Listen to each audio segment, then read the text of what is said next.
নমস্কার, আমার চ্যানেলে তোমাদের সবাইকে অনেক অনেক স্বাগত জানাই। আজ আমি তোমাদের বলবো বিভূতিভূষণ বন্দ্যোপাধ্যায়ের লেখা তাল নবমী। ভিডিও শুরু করার আগে বলি, যদি আমার চ্যানেলে নতুন হয়ে থাকো তাহলে চ্যানেলটিকে অবশ্যই সাবস্ক্রাইব করে রাখবে। তাহলে চলো আজকের গল্প শুরু করা যাক। ঝমঝম বর্ষা, ভাদ্র মাসের দিন।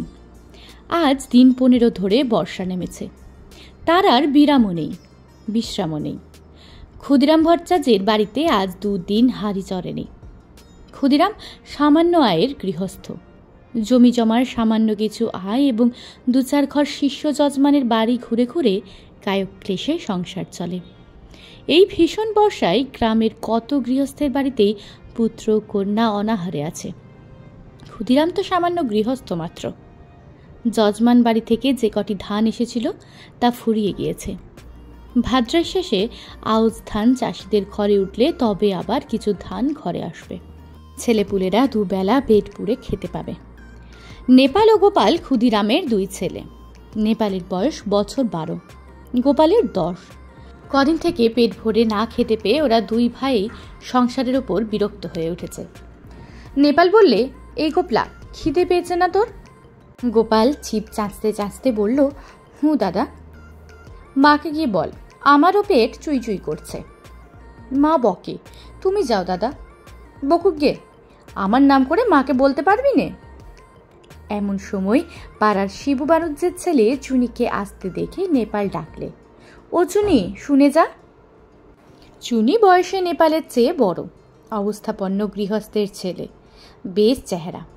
নেপালের ডাকে সে ওদের উঠোনের বেড়ার কাছে দাঁড়িয়ে বললে, কি, আয় না ভেতরে।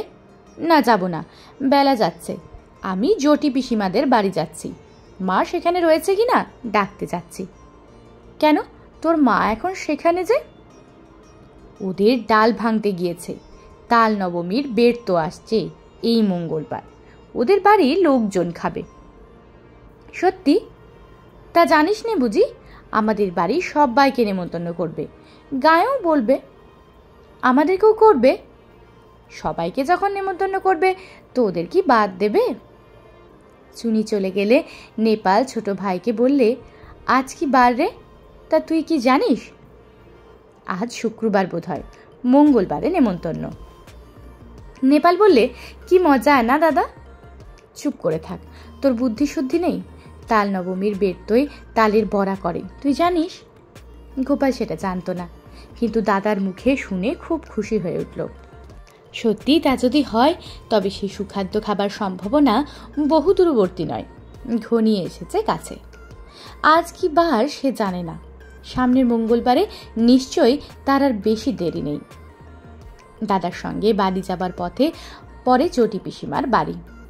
নেপাল বললে, তুই দাঁড়া, ওদের বাড়ি ঢুকে দেখে আসি। ওদের বাড়ি তালের দরকার হবে, যদি তাল কেনে।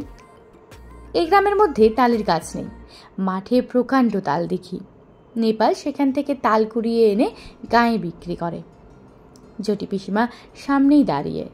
তিনি গ্রামের নটবর মুকুজ্জের স্ত্রী, ভালো নাম হরিমতি। গ্রামশুদ্ধ ছেলে মেয়ে তাকে ডাকে জটি পিসিমা। পিসিমা বললেন, কি রে, তাল নেবে পিসিমা? হ্যাঁ নেব বই কি, আমাদের তো দরকার হবে মঙ্গলবার। ঠিক এই সময় দাদার পিছু পিছু গোপালও এসে দাঁড়িয়েছে। জটি পিসিমা বললেন, পেছনে কে রে? গোপাল, তা সন্ধ্যাবেলা 2 ভাইয়ে গিয়েছিলি কোথায়? নেপাল সলজ্জ মুখে বললে, মাছ ধরতে। পেলি? ওই 2টো পুঁটি আর একটা ছোট বেলে। তাহলে যাই পিসিমা? আচ্ছা, এসো গে বাবা, সন্ধে হয়ে গেল। অন্ধকারে চলাফেরা করা ভালো নয় বর্ষাকালে। জটি পিসিমা তাল সম্বন্ধে আর কোনো আগ্রহ দেখালেন না, বা তাল নবমীর ব্রত উপলক্ষে তাদের নিমন্ত্রণ করার উল্লেখও করলেন না। যদিও দুজনেরই আশা ছিল হয়তো জটি পিসিমা তাদের দেখলেই নিমন্ত্রণ করবেন। দরজার কাছে গিয়ে নেপাল আবার পিছন ফিরে জিজ্ঞেস করলে, তাল নেবেন তাহলে? তাল? তা দিয়ে যেও বাবা। কটা করে পয়সায়? 2টো করে দিচ্ছি পিসিমা। তা নেবেন আপনি 3টে করেই নেবেন। বেশ কালো হেঁড়ে তাল তো, আমাদের তালের পিঠে হবে তাল নবমীর দিন। ভালো তাল চাই, মিষ্কালো তাল পাবেন, দেখে নেবেন আপনি।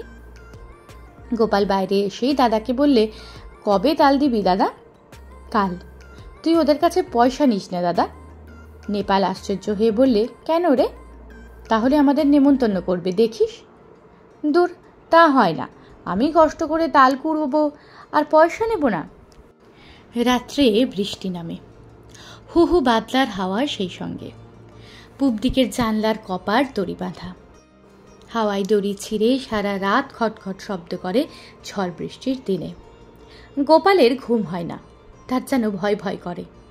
সে শুয়ে শুয়ে ভাবছে, দাদা তাল যদি বিক্রি করে তবে ওরা আর নেমন্তন্ন করবে না। তাই কখনো করে?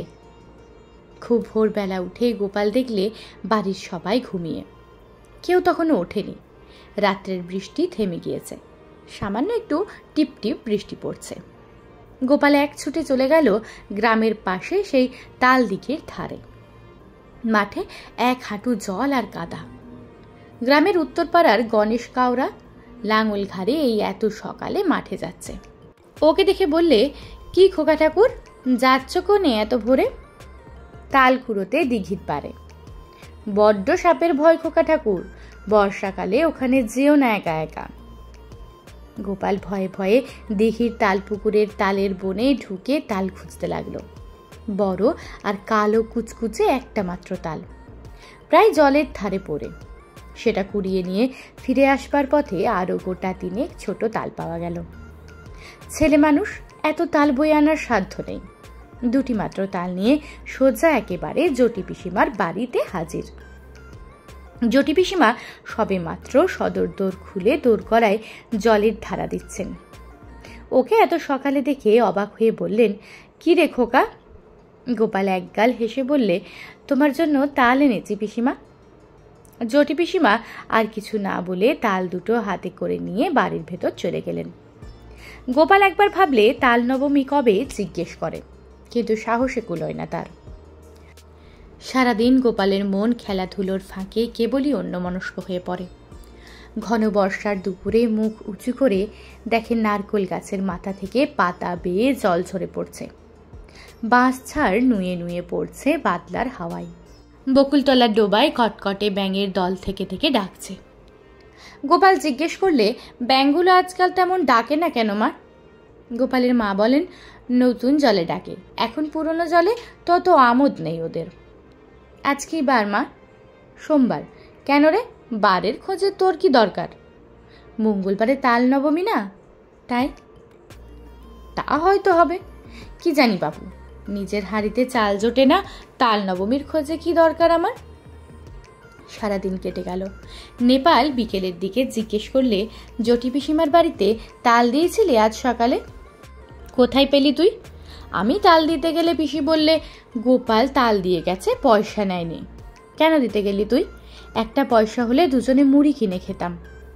ওরা নেমন্তন্ন করবে দেখিস দাদা, কাল তো তাল নবমী। সে এমনি নেমন্তন্ন করবে, পয়সা নিলেও করবে। তুই একটা বোকা। আচ্ছা দাদা, কাল তো মঙ্গলবার না? রাত্রি উত্তেজনায় গোপালের ঘুম হয় না। বাড়ির পাশের বড় বকুল গাছটায় জোনাকির ঝাঁক জ্বলছে। জানলা দিয়ে সেদিকে চেয়ে চেয়ে সে ভাবে, কাল সকালটা হলে হয়, কতক্ষণে যে রাত পোহাবে। জটি পিসিমা খাওয়ানোর সময় আদর করে ওকে বললেন, খোকা, কাঁকুরের ডাল না আর নিবি? মুগের ডাল বেশি করে মেখে নে। জটি পিসিমার বড় মেয়ে লাবণ্যদি একখানা থালায় গরম গরম তিল পিটুলি ভাজা এনে ওর সামনে ধরে হেসে হেসে বললে, খোকা, কখানা নিবি তিল পিটুলি? বলে লাবণ্যদি থালাখানা উপুর করে তার পাতে ঢেলে দিলে। তারপর জটি পিসিমা আনলেন পায়েস আর তালের বড়া।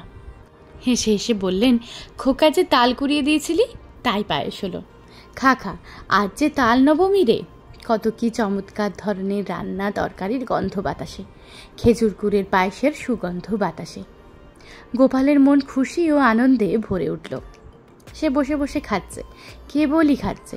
সবার খাওয়া শেষ, ও তবুও খেয়ে যাচ্ছে। লাবণ্যদি হেসে হেসে বলছে, আর নিবি তিল পিটুলি? ও গোপাল! হঠাৎ গোপাল চোখ চেয়ে দেখলে জানলার পাশে বর্ষার জলে ভেজা ঝোপঝাড় তাদের সেই আতা গাছটা। সে শুয়ে আছে তাদের বাড়িতে। মার হাতের মৃদু ঠেলায় ঘুম ভেঙেছে। মা পাশে দাঁড়িয়ে বলছেন, ওঠ ওঠ, বেলা হয়েছে কত, মেঘ করে আছে, তাই বোঝা যাচ্ছে না। বোকার মতো ফ্যাল ফ্যাল করে সে মায়ের মুখের দিকে চেয়ে রইল। আজ কি বার মা? মঙ্গলবার। তাও তো বটে, আজই তো তাল নবমী।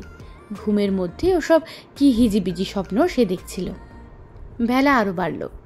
ঘন মেঘাচ্ছন্ন বর্ষার দিনে যদিও বোঝা গেল না বেলা কতটা হয়েছে। গোপাল দরজার সামনে একটা কাঠের গুঁড়ির ওপর ঠাই বসে রইল। বৃষ্টি নেই একটুও। মেঘ চমকালো আকাশ। বাদলের সজল হাওয়ায় গা শিরশির করে। গোপাল আশায় আশায় বসে রইল বটে, কিন্তু কই, পিসিমাদের বাড়ি থেকে কেউ তো নেমন্তন্ন করতে এলো না। অনেক বেলায় তাদের পাড়ার জগৎবন্ধু চক্রবর্তী ও তার ছেলে মেয়ে নিয়ে সামনের পথ দিয়ে কোথায় যেন চলেছেন। তাদের পিছনে রাখাল রায় ও তার ছেলে শানু, তার পিছনে কালীবর বাণুজ্যের বড় ছেলে পাঁচু আর ও পাড়ার হরেন। গোপাল ভাবলে, এরা যায় কোথায়? এই দলটি চলে যাবার কিছু পরে বুড়ো নবীন ভট্টাচ ও তার ছোট ভাই দিনু সঙ্গে একপাল ছেলে মেয়ে নিয়ে চলেছে। দিনু ভট্টাচার্যের ছেলে কুড়োরাম ওকে দেখে বললে, এখানে বসে কেন রে, যাবি নে? গোপাল বললে, কোথায় যাচ্ছিস তোরা? জটি পিসিমাদের বাড়ি, তাল নবমীর নেমন্তন্ন খেতে। পড়েনি তোদের? ওরা বেছে বেছে বলেছে কি না সবাইকে বলেনি। গোপাল হঠাৎ রাগে অভিমানে যেন দিশেহারা হয়ে গেল। রেগে দাঁড়িয়ে উঠে বললে, কেন করবে না আমাদের নেমন্তন্ন? আমরা এরপরে যাব। রাগ করবার মতো কি কথা সে বলেছে বুঝতে না পেরে কুড়োরাম অবাক হয়ে বললে, বারে, তাও তো রাগ করিস কেন, কি হয়েছে? ওরা চলে যাবার সঙ্গে সঙ্গে গোপালের চোখে জল এসে পড়ল। বোধহয় সংসারের অবিচার দেখেই। পথ চেয়ে সে বসে আছে কদিন থেকে, কিন্তু তার কেবল পথ চাওয়াই সার হলো।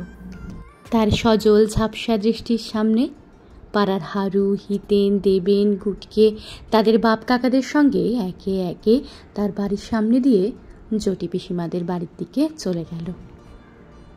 গল্পটি আজকে এই পর্যন্তই। গল্পটা ভালো লাগলে একটা লাইক করে দিও, বন্ধুদের সাথে শেয়ার করতে ভুলো না। দেখা হবে পরবর্তী ভিডিওয়। আজকের জন্য টাটা।